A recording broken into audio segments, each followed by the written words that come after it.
Ms. Edwards? Present. Ms. Durden? Here. Mr. Gravely? Here. Mr. Hardy? Here. Mr. Martin? Here. Ms. Whitlow? Here. Miss, Alright. do I do the students? You can. Ms. Patel? Mr. Bateman? Alright, so, before we get further and have an actual vote, to anything of substance, we do have two members who are, and have provided valid reasons under policy to be virtual. Do I have a motion to allow their remote participation? So. So I have a motion, I have a second. All those in favor, please raise your right hand. Unanimous, all right, they can officially participate now. So we are up to the approval of the agenda. Do we have a motion to approve the agenda as presented? So moved.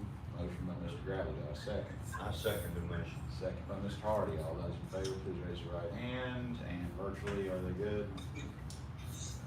Do I see hands? Mr. Alker, Ms. Whitlow? Yes. All right, unanimous, include virtual. All right, we are up to the information agenda, proposed revisions to school board policy regulations, Mrs. Landon. Good morning, Mr. Chairman and members of the board. The Virginia General Assembly's legislative session has resulted in a significant number of Virginia Code amendments that become effective July 1st that require policy revisions and additions prior to the 2025-2026 school year. The proposed revisions can be found in board docs under draft policies, and I'd like to share with you a summary of the major changes. There is a lot of information, so I've attempted to group those related changes together. House Bill 1924 amends Virginia Code that prohibits the employment of or contracting of services of any individual convicted of any felony crime of violence or any offense involving a child. Those revisions are reflected in several policies, including DJF, purchasing procedures, GCDA, effect of criminal conviction or founded complaint of child abuse or neglect, and KQ, commercial, promotional, and corporate sponsorships and partnerships. EB School Crisis, Emergency Management and Medical Emergency Response Plan, as well as EBEA, Emergency First Aid, CPR, and AED Certified Personnel, and EBCB Safety Drills are all being updated to reflect amendment and enactment of Virginia Code requiring each elementary and secondary school to develop and implement a cardiac emergency response plan or an athletic emergency action plan, as well as the development and implementation of bleeding control programs and bleeding control kits in each school. They also address training of personnel, placement of automated external defibrillators, and review of such plans on both an ongoing and annual basis. There were House bills and Senate bills that require policies and written procedures relating to the procurement, placement, maintenance, and replacement of opioid antagonists in each school. And there are a number of policies that are being implemented or revised in response to that. EBBC, opioid antagonists, is a new policy to address the requirements, and EBBC-R is the proposed superintendent's regulation to address opioid antagonist safe storage and supply replacement. GCPD, professional staff discipline, clarifies that there will be no disciplinary action for any employee who in good faith administers an opioid antagonist. And IGAG, teaching about drugs, alcohol, and tobacco, is being revised to include a school board provided program of instruction on opioid overdose prevention and reversal in our secondary schools. JHCD, administering medicines to students, includes a revision to authorize the administration of opioid antagonists by either a school nurse or other trained and certified employee. So all of those are related to opioid antagonists. Policy IGBJ, Advanced or Accelerated Mathematics, is a new policy setting forth criteria for students in grades 5 through 8 to enroll in advanced or accelerated math. It includes automatic enrollment with a parental opt-out option, as well as additional ways for students to be enrolled in those classes. The Governor's Executive Order 33, addressing cell phone-free education that we've already addressed, has now been codified into statutory requirements through House Bill 1961 and Senate Bill 738. The school board's policy JFCG, cell phone free education, which was adopted by the school board in December of 2024, already addresses those statutory requirements, but it has been included in the draft policies that you'll see, along with the addition of the legal and cross references that have now been added. Policy JHC, student health services, reflects amendments of Virginia Code and includes optional school-based telehealth services and mental health teletherapy services language when offered by schools and the school division. JHCD, administering medicines to students, is being revised to allow secondary students who have diagnosed seizure disorders to carry their own seizure rescue medications when meeting the required criteria that's outlined in the policy. JJAG, student athlete extreme heat safety and protection, is also a new policy addressing new Virginia code requirements, setting forth restrictions and guidelines for modifying and canceling school sporting events and practices based on heat indexes.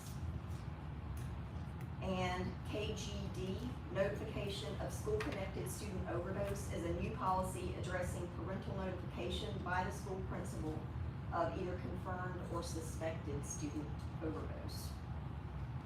Policy revisions have been verified for legality by the Virginia School Boards Association, and they will be presented to the board for approval at the July 10th school board meeting. We'll have an opportunity over the next month to review those in detail and to ask any questions, but do you have any questions now? Well, I'm sure I'll be calling about the policy concerning students enrolled in math. Well, we won't have to get into that, but We'll talk. yeah, policy, we'll talk. Yes. And I'll just recommend to my fellow board members, start looking at it now, cause it will take a month. Oh, yeah. It's a lot. It's quite lengthy, it's quite lengthy. It's lengthy, it took me a long time to go through all of it. Thank you very much. Thank you. All right, well, we are up to the action agenda, the approval of categorical transfer. So, Mr. Weaver, I'm glad you're not in the corner this week.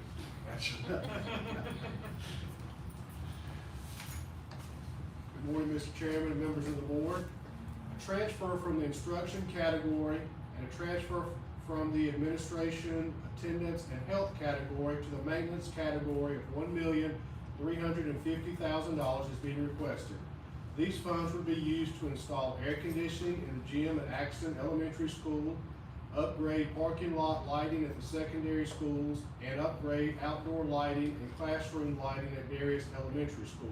It is recommended that the school board approve the categorical transfer request of $1,350,000 and forward a transfer appropriation request to the Board of Supervisors.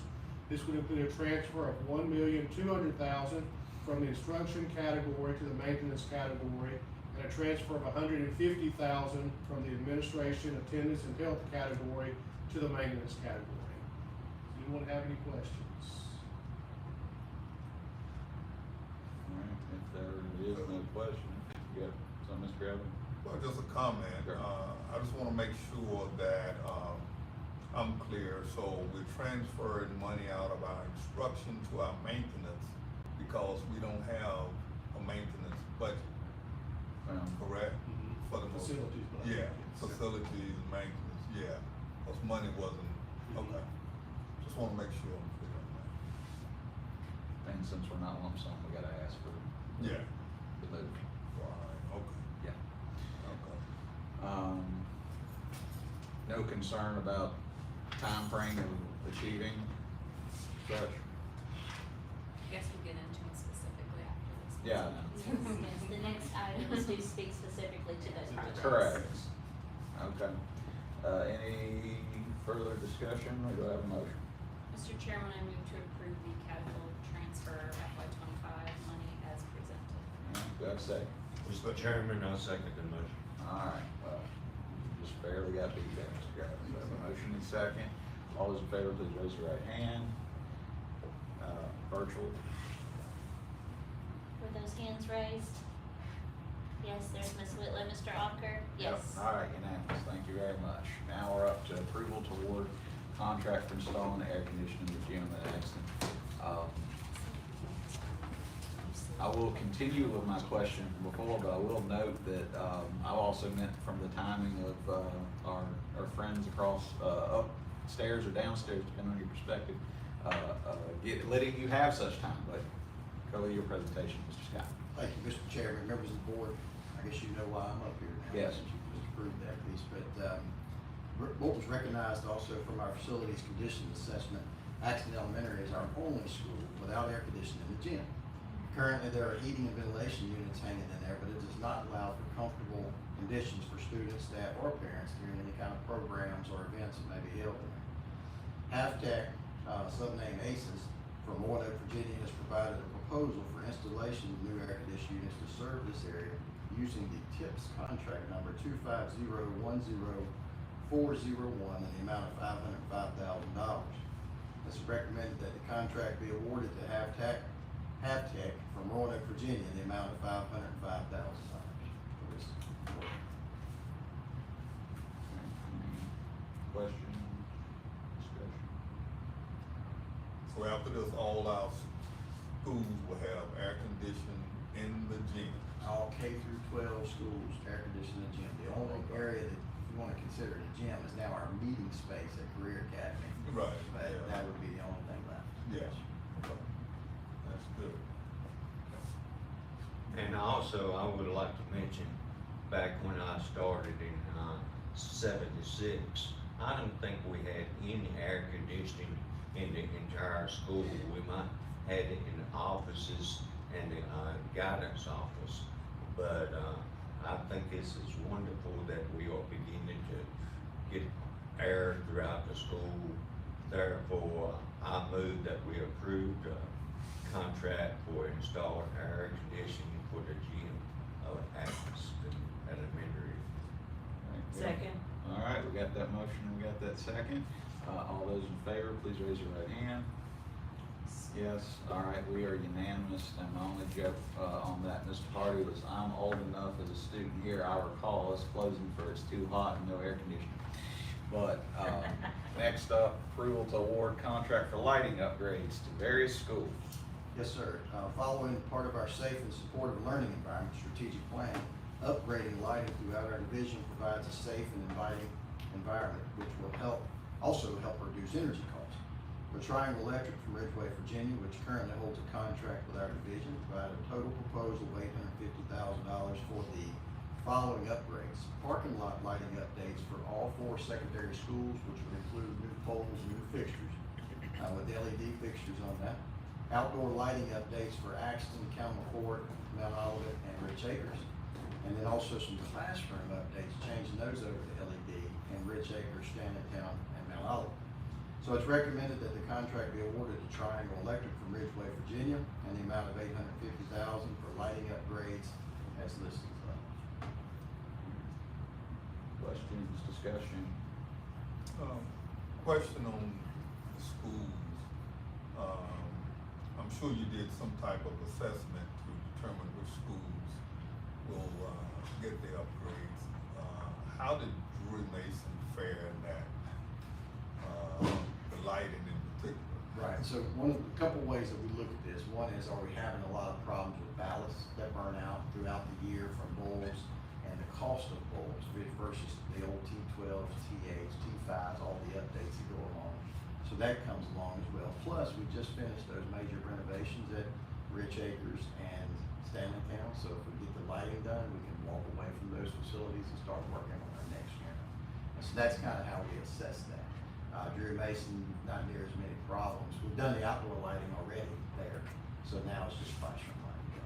Okay, all right, well, that's one of my major concerns, the outdoor lighting. Yes. Yes. So we good there, okay. Yes, sir. All right. Any other questions, discussion?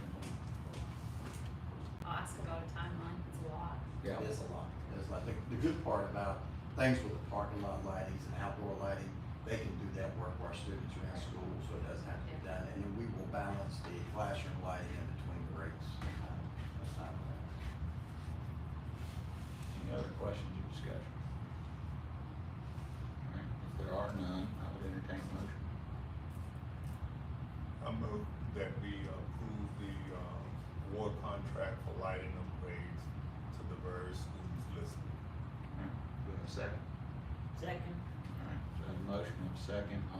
favor, please raise your right hand. Alright, we are unanimous, thank you very much. Now we're up to approval to award, recommend allocating funds for the school division other post employment.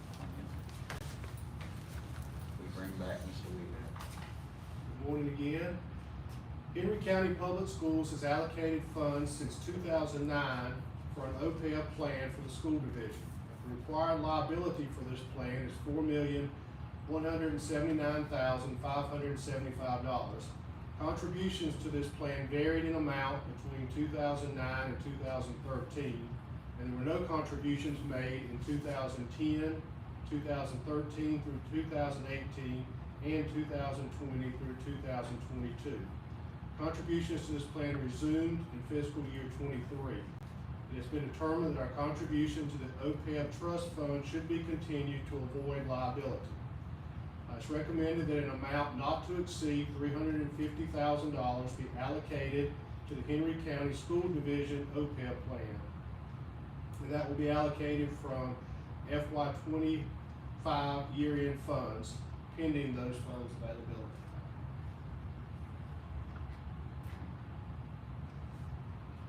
Any question, motion? Move to approve. Alright, have a motion by Mr. Baird, do we have a second? I'll second it. Seconded by Mr. Kravitz. All those in favor, please raise your right hand. Alright, we are unanimous. And now, approval of estimated end of year accounts payable. Well, there are two major payroll obligations remaining: the June 30th payroll for all personnel and the one extended payroll for employees who are on a 10-month contract. The extended payroll is run in late June and will be distributed July 31st. Vendors with invoices received or anticipated totaling $15,000 or more are listed on the attached page and included in the end-of-year accounts payable estimate. For accounting purposes, some obligations, both invoices and salaries, paid during July and August will be recoded to the prior fiscal year. For example, summer school teachers working through late June and many utilities invoices will actually be paid after June 30th. It is recommended that the identified obligations plus all appropriate obligations be paid with FY '25 funds. The fiscal impact is $41,194,348 for payrolls and other obligations as shown below, with cafeteria, the regular school budget, and federal and state grants. Do we have a motion? Any questions, sir? I guess we got to pay it. Yeah, that's one reason I started with, do I have a motion, but I did feel like I'll leave the open. Mr. Chairman, I move to approve the estimated end of year account payable for FY '25 as presented. Thank you, Ms. Stern. Second motion. Second by Mr. Hardy. All those in favor, please raise your right hand. Alright. So, we are up to board matters. I know we met a week ago, we had some, but, is there anything, we'll start down here, Mr. Gravely, again. I don't have anything. Alright, Ms. Stern, shaking your head. Alright, Mr. Hardy. No, sir, I don't have any. Okay, Mrs. Edwards. Well, let me take note. Got you. Yeah. Mr. Ocker or Ms. Whitlow, any board matters to bring? No, they're saying no. Okay. I guess my two quick things on that will be, as mentioned, we're moving along with, Lions Club project on, Meadowview Playground. We're just to the point of, some final, transfers and PO and all that, and then, kick over to Keith and go, hey, in a couple months you need to get this done. But, that's kind of where we stand on that. And, the next board meeting is ridiculously close to, so I'll mention that, the blood drives down in town elementary that, have, memory of my aunt will be Saturday, July 12th. We've got about 30 so people pledged, units pledged right now. So just, if you know anybody or anything, encourage them to come on out, but those are it for, me on that. And so we are now up to, it might not be the number of sections, but it's the lengthiest potentially verbiage I've seen for closed session. So closed session for the purposes of 22.1-60 and 22.160.1 to discuss the appointment and term of the superintendent, certain contractual matters, and evaluation of the superintendent. 2.2-3711A7 of the Code of Virginia for consultation with our legal counsel pertaining to actual or probable litigation and discussion of pending legal matters. 2.2-3711A6 for the discussion of consideration of the investment of public funds where competition or bargaining is involved, where if made public initially, the financial interest of the governmental unit would be adversely affected. 2.2-3711A29, discussion of the award of a public contract involving the expenditure of public funds, including interviews of bidders or offerers, and discussion of the terms or scope of such contract for discussion in an open session would adversely affect the bargaining position or negotiating strategy of the public body. Do I have a motion for the ungodly amount of words I just said? So moved. All right, we have a motion by Ms. Durfee. We have a second. Second. A second by Ms. Edwards. All those in favor, please raise your right hand. And how are we on mine? We're good. All right, we are in close. Thank you very much.